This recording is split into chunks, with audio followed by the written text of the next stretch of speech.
व्रत कथा। शनिवार का व्रत भगवान शनि देव को प्रसन्न करने और उनके साढ़े साती के प्रभाव से बचने के लिए किया जाता है। जिस व्यक्ति के जीवन में साढ़े साती लगती है, उसको अनेक परेशानियों का सामना एक साथ करना पड़ता है। साढ़े साती प्रकोप से बचने के लिए हर शनिवार को पीपल के पेड़ के नीचे तेल का दीपक जलाना चाहिए। एक समय की बात है, किसी गांव में एक ब्राह्मण देवता अपनी पत्नी तथा बच्चों के साथ रहते थे।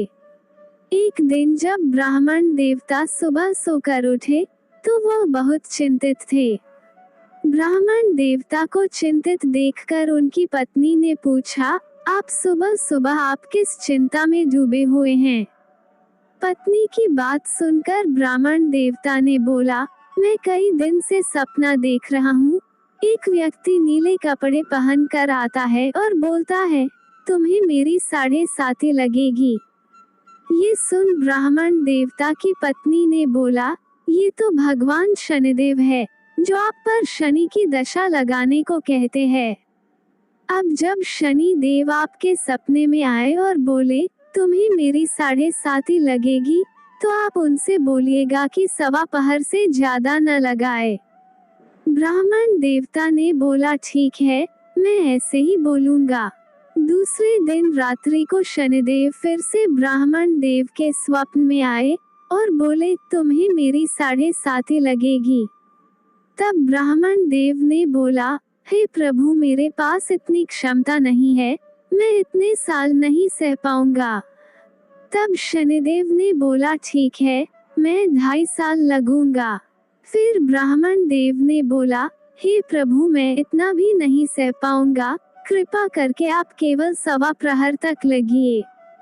भगवान शनिदेव ने बोला, ठीक है, मैं सवा प्रहर तक लगूंगा।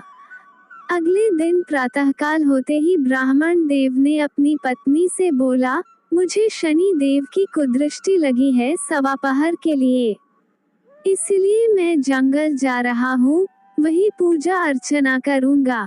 इतना बोलकर ब्राह्मण देव जंगल चले गए। जंगल में उन्होंने पूजा की और जब कुछ समय बचा तो वह सोचने लगे कि इतना समय तो घर जाने में ही लग जाएगा, और वह घर जाने के लिए निकल पड़े। रास्ते में उन्हें एक तरबूज का खेत दिखाई दिया। ब्राह्मण देव ने सोचा, बच्चों के लिए तरबूज लिए चलता हूँ। ये सोचकर वह खेत के मालिक को खोजने लगे, पर वह नहीं मिला। इसलिए ब्राह्मण ने 2 तरबूज तोड़ लिए और तरबूज का मूल्य वही रख दिया। ब्राह्मण देव चलते चलते नगर में पहुँचे। नगर में उन्हें 2 सिपाही ने रोक लिया और पूछा, इस पोटली में क्या रखा है? ब्राह्मण देव ने बोला, इसमें तरबूज है। सैनिकों को भरोसा नहीं हुआ, वो बोले, इसे खोलकर दिखाओ। ब्राह्मण देव ने जैसे ही पोटली खोली तो देखा कि नगर के राजा के दोनों बेटों के सिर है। सैनिकों ने ब्राह्मण को बंदी बनाया और राजा के पास ले गए और बोले, महाराज, इन्होंने आपके पुत्र की हत्या की है और उसका सिर पोटली में छुपा रखा था। ये सुन राजा ने ब्राह्मण को फांसी की सजा सुना दी। ब्राह्मण ने राजा से प्रार्थना की, मेरी अंतिम इच्छा है, मैं मरने से पहले पूजा पाठ करना चाहता हूँ। राजा ने ब्राह्मण की अंतिम इच्छा पूरी करने की अनुमति दे दी। ब्राह्मण देव ने पूजा पाठ किया, तब तक शनि का सवा पहर की कुदृष्टि समाप्त हो गई। कुछ देर बाद ही राजा के दोनों पुत्र शिकार से लौट आए। ये देख राजा हैरान रह गए। राजा ने ब्राह्मण की सजा रोक दी और उनके साथ हुए इन हादसों का कारण पूछा। ब्राह्मण ने बोला कि मुझ पर शनि देव की सवा पहर की दशा लगी थी, जो अब समाप्त हो गई है।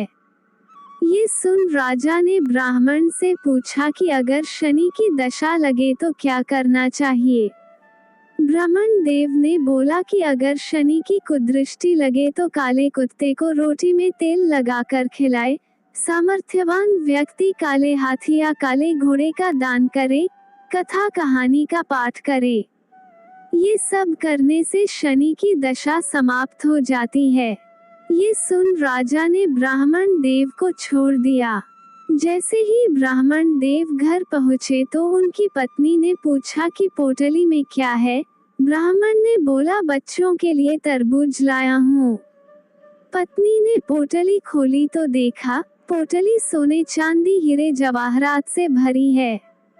ये देख पत्नी ने बोला, ये पोटली तो सोने चांदी जवाहरात से भरी है, आप इसे कहाँ से लाए हैं? ये देखकर ब्राह्मण देव अत्यंत प्रसन्न हो गए और शनि देव की महिमा बताई।